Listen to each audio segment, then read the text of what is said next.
এইটার মতো third class education system আর পৃথিবী কোথাও নাই।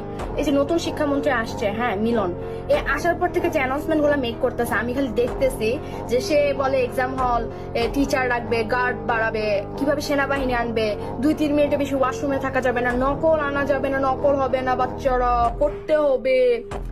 সে সব খালি এক্সাম বেসড করতেছে।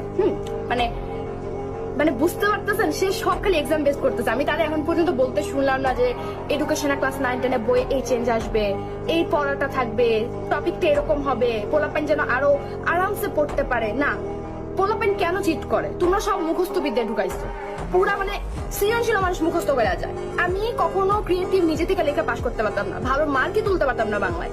কেন? কারণ হচ্ছে আমাকে গাইড ফলো করতে হবে, ওই নিয়মে সৃজনশীল। ভাই সৃজনশীল মানে ডাকি তাহলে মানে আমি যদি আমার মন মতো করে সাজায় না লিখতে পারি, মানে ভ্যালিড পয়েন্ট গুলো যদি সাজানো হয়, আমার কেন গাইড ফলো করতে হবে? তুমি সেখানে ফোকাস করো, গাইড কেন আসছে, পোলাপাইন কেন কোচিং এ, ক্লাস 1-2 বাচ্চারা কোচিং করে, 5টা-6টা করে কোচিং করে, এগুলো তুমি বন্ধ করো। পোলাপাইনের পড়ার মানটা উন্নত করো। তুমি আসো এক্সাম নিয়ে, এক্সামে এটা হবে, এক্সামে সেটা হবে। এক্সাম তো আলটিমেট ফলাফল। তুমি সারা 2-3 বছর যে পড়াশোনা করছো ওটার ফলাফল এক্সাম। ওইটা তুমি চেঞ্জ না করো, তুমি এডুকেশন চেঞ্জ করো, যে ওই সিস্টেমটা কেন হইতেছে।